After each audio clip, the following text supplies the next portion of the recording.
Just a note to our listeners, while the approach to our presentation today is meant to be funny, the content of this podcast is serious and timely. We hope you like it. Hello and welcome to the weekly podcast from the Huffines Institute for Sports Medicine and Human Performance. I'm your host, Dr. Tim Lightfoot, and I am so pleased that you're with us today, that you're taking time to be with us and watch this video or listen to this audio. And if you're listening to the audio, remember that we have video versions of this as well, posted at both our website, huffinesinstitute.org, and at YouTube. Now, with these podcasts, we bring you interesting people from the world of sports medicine and health with the goal of helping you see behind the scenes, finding out the stories of the research that actually happens, and listening to the scientists themselves. A couple of weeks ago, we posted a podcast with Dr. Tim Callahan that talked about vaccine hesitancy. During the course of that podcast, I asked Dr. Callahan if maybe one way to help people not be hesitant about the vaccine was to help them find the scientific literature so they could see for themselves that the vaccine is safe and efficient. And the response at that point was that maybe most people, A, don't know how to find that literature, or B, can't understand it. The scientist in me has been mulling this over for the last couple of weeks. And so with that in mind, we have a special guest with us today that I'd like to introduce. He's going to give you some easy tips and tricks for how to find the scientific literature about anything that you're interested in, and ways maybe that will help you understand that literature so you don't have to depend on social media for your scientific fact. Here, without further ado, let me bring on our guest today. I'm going to interview today the scientist in me, Dr. Tim Lightfoot. Welcome to the podcast, Tim. Well, thanks for having me on today. I'm really looking forward to it, but I must say it is weird being on this side of the camera. And since this is a different approach to our podcast, we'll let you introduce yourself. Thanks. I'm humbled to be the Debbie and Mike Hilliard Chair in Kinesiology and the Director of the Biology of Physical Activity Lab. If anybody needs to know anything else, my CV is on the web and they can find that. With that, let's get going on this podcast. So, Tim, let's get started with an easy question today. Why is it important to talk about finding and reading the scientific papers and the literature that's out there? You know, what has concerned me is about the number of things that people say that come from websites that aren't verified scientific information. Some of them are just nonsense. Some of them are only slightly wrong, but there is some good information out there. So it's really difficult to sort through the amount of information that is available, and what is true and what isn't. And especially with the rise of social media and what people hear, it's been very disconcerting. And so one of the things that I and many of my colleagues are concerned about is, how do people find scientific truth? How do they find the literature that's been done that can actually give them the established answers? For example, there was a story I heard recently where someone claimed that if you knew someone that had been vaccinated against COVID and you stood close to them, that you would become sterile. Now, that's just absolute nonsense, and how that got spread around or how it got started, I have no idea, and to some extent I don't care. But it is a big concern when those things start being retweeted and liked and repeated by people who should know better and should know different. And so one of the things that we want to do is help people understand how easy it is to get to scientific information and how easy really it is to understand it. And so as we think about this, finding scientific truth, the question comes back over and over again is, how do you find scientific truth? That's an interesting question, and one I'm sure that scientists deal with all the time. Surely there are some tips and tricks that the hundreds of thousands of working scientists in the world use to understand the scientific literature easily and quickly. Actually, in our country, in the United States of America, there's really not much trick to finding the scientific truth. It's really easy to find. The United States government, your taxes at work, actually fund a website for the National Library of Medicine. We often refer to this as PubMed, P-U-B-M-E-D. And if you go to any browser and put in pubmed.gov, this will take you to the National Library of Medicine. Here, let me show you. So if you take any generic browser and you open up a window, and I'm going to type in pubmed.org. Actually, instead of org, we're going to put in gov, G-O-V. I think with org you can get there as well. But if you'll notice that what happens is that we automatically get redirected to the National Library of Medicine. So again, PubMed.gov in particular will take you there. And what's interesting about PubMed now is they've been very conscientious about putting the new COVID information up front. Now, one of the great things about PubMed is that this is a world-spanning repository of life sciences research, scientific papers from all over the world. In fact, there are over 30,000 scientific journals that are indexed on PubMed. Okay, well, that's easy, but all I see is a search box here and some text about COVID. Using PubMed is simple. All you do is just type in what you're interested in this box, in this search box, and you type search or press the search button, and voila, all the responses from all those different journals that match your search criteria will pop up. You know, another cool thing about PubMed is that its searches actually go back to in some journals back to the late 1800s. So if you've got a topic that you're really interested in, for example, blood pressure, you can put blood pressure in and you'll just get hundreds of thousands of different papers that have been published on this topic. But wait, I can just go into Google and type in my question and get tons of responses. You're absolutely right. You can type whatever your query is into the Google search bar and it will literally give you thousands and thousands of hits. The difference with PubMed though versus something like Google or any other search engine is that this only returns scientific papers. It doesn't return websites or social media sites that really don't have any validity. It only returns scientific articles. And actually, you can get some of these papers in Google, but it's just easier if you go to PubMed.gov because you know all the articles that come up are actually scientific articles. Now, it's important to know the difference between a scientific article and, say, a newspaper article. A newspaper article is written by a reporter, sometimes checked by an editor, sometimes checked by a fact checker, and then it's published. A scientific article, on the other hand, most of the time reports results from experiments. And those results are written up and they're submitted to a journal, and then the journal sends it out to other scientists to review. And it's only when those other scientists, once they do the review, accept the paper and say, hey, these results are valid, does it get published. For example, I'm an associate editor for a journal called Medicine and Science and Sports and Exercise, and we only publish the top 20% of the articles that we get. So we're a very picky journal about the quality of research that we actually publish. And so that's what you get with a lot of these journals. They're very picky. The articles have to go through what they call peer review, so they have to be reviewed by other scientists before they're accepted for publication. So you know that when you look at one of these scientific articles, that article and the results and the conclusions have been vetted by other scientists in the area that know what they're doing. And so it gives you some sense of security when you want to talk about the accuracy of the conclusions of that paper. So speaking of accuracy and conclusions, let's give PubMed a whirl. Okay, so here we are back at the home page of PubMed.gov, and I'm going to put something that everyone's interested in right now. Let's just put in COVID vaccine safety. And you can see from the pop-up boxes that there are several different suggestions. You could look at the Pfizer COVID vaccine safety. You can look at safety and efficacy, a variety of different things. But we're just going to stick with this right now. We're going to go over here and say search. And what you see pretty quickly is you see this kind of window open. And it's a generic kind of window, and you see it every time you do a search.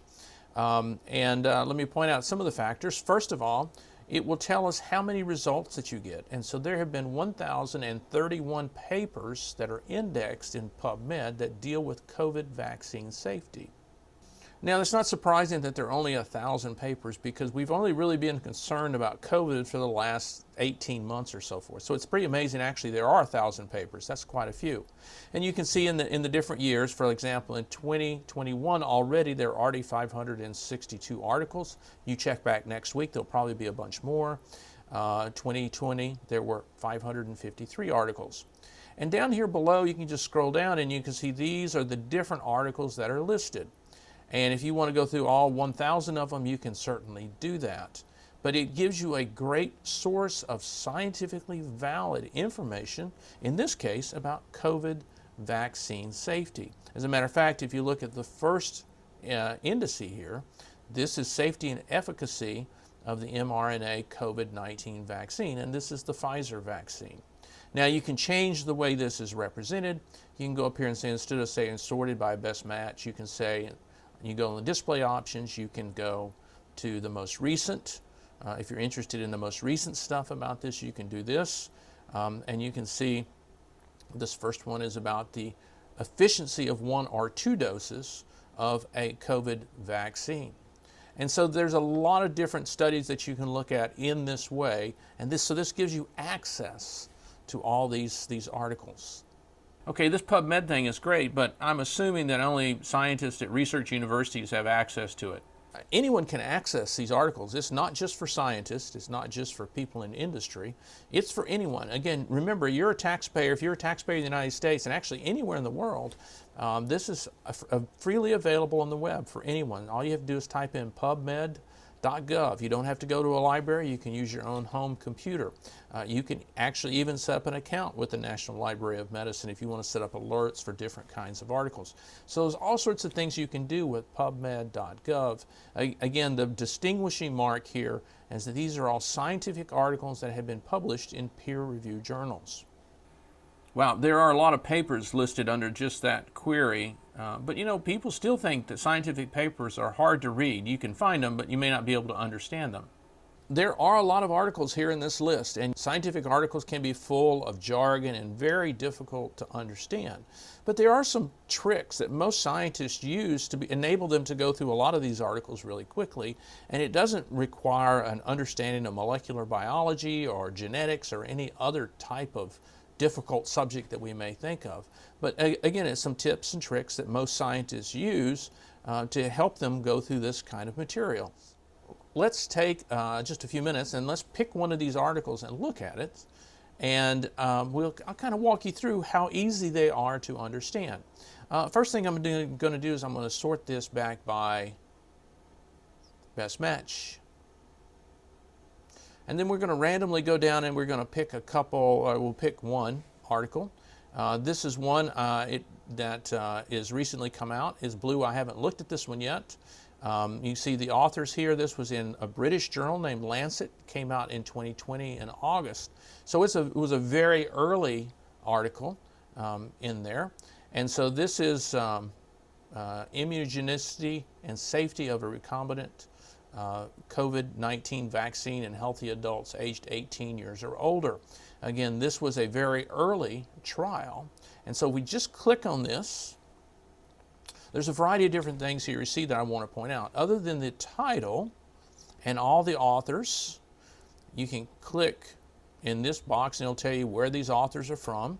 You can see that these authors are all primarily from China. We'll collapse that.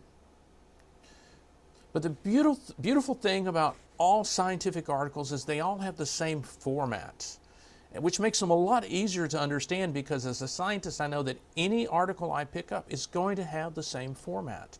And one of the beautiful things about the format is that the first section of every scientific article is always the abstract, which is right here. And the abstract is a summary of what was done in that study. Theoretically, you could read the abstract and you don't need to read the article, because everything, the key points, should be actually included in the abstract.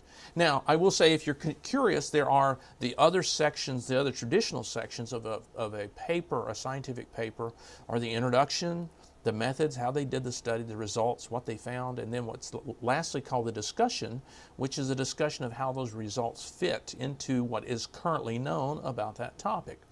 Now, we'll come back to the abstract in just a second, but just to let you know that in some cases, if you want to see the whole article, now not all articles are up on PubMed, but many articles are. And for example, we see right here, says full text links.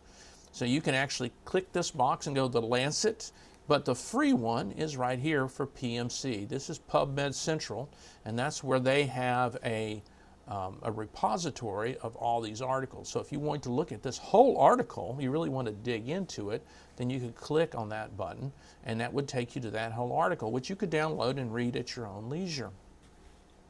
Now, what's important here is, in my mind anyway, for people that are interested in the scientific literature, is the abstract. And matter of fact, many scientists actually will only read the abstract. Usually every month I get several different tables of contents from different journals, and I will scan through there and look at the titles, and if I see a title of something I'm interested in, I click on it and look at that abstract. And so let's look at this abstract to kind of give you some familiarity with what you're going to see. And again, this is the same across all articles. This is a clinical trial, so these are some actual real experimental results. And in the abstract, they always have the following sections.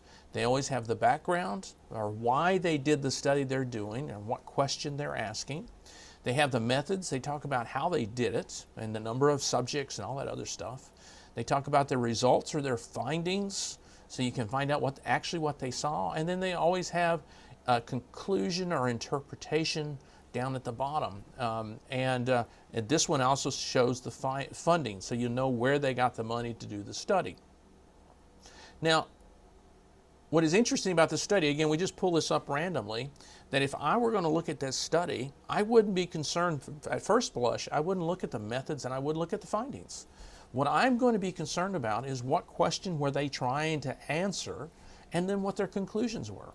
And so the first thing I'm going to do is look at the background. And what they say here, this is the first randomized controlled trial for assessment of and safety of a candidate COVID-19 vaccines. There's a lot of stuff in here you can skip and you can get to the main points. They were looking at the safety of one of the first vaccines against the COVID-19. They wanted to find out what the appropriate dose of the vaccine was for the effectiveness of the vaccination. And so you say, okay, great, this is one study.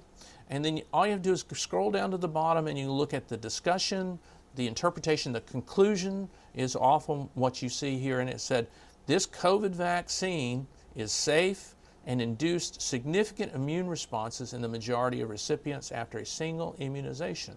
So this vaccine, whatever they use, they determined it to be safe and to have significant immune responses. Now, if you want to get into it and why they considered it safe and why they said they found appropriate immune responses, that's when you can start digging into how they did the study and their findings. Now, you notice right up here on top of the findings, they had 603 volunteers, and they actually had 508 people who were 50% male. This was their age group that participated in the trial. So that starts to give you some idea about how these different studies are done. Now, if we back out of this, we'll go back to our list again. You can do this for any of the studies. Let's take this first one. This was in New England Journal of Medicine in 2020. This was actually the first report on the Pfizer vaccination. Once again, if you want to see the whole thing, here's the free text right here. But you go down, and again, once again, we have the background, we have the methods, we have the results, and we have the conclusions. And again, look at the conclusions. The two-dose regimen of Pfizer vaccine conferred 95% protection against COVID-19 in people 16 years of age or older.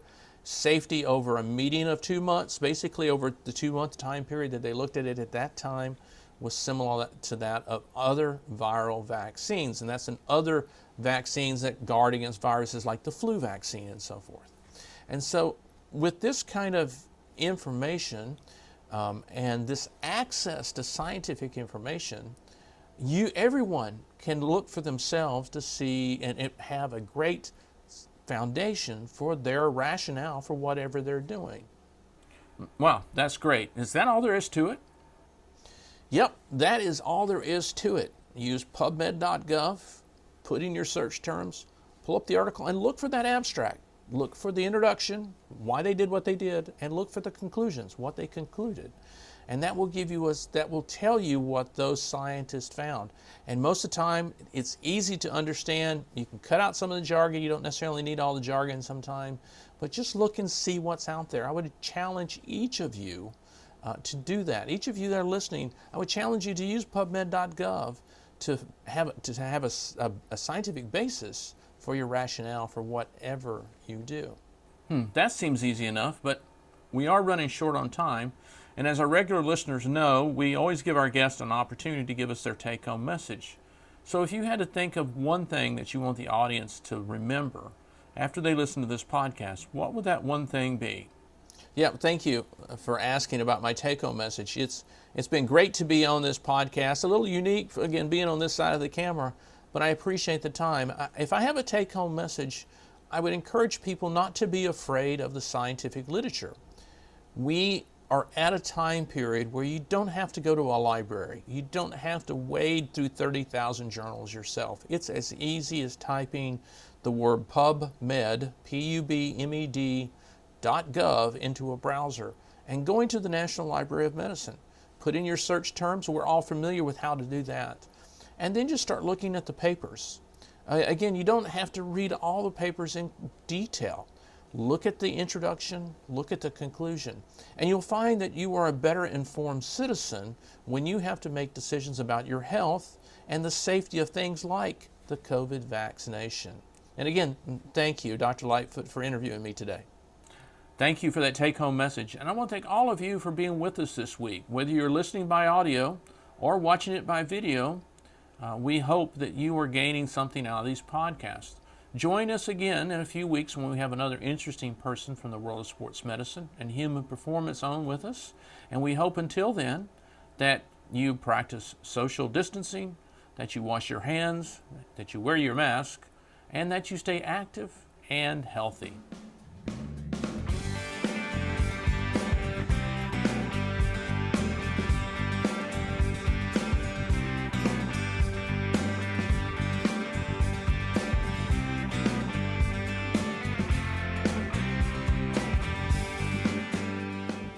We'll see how that works.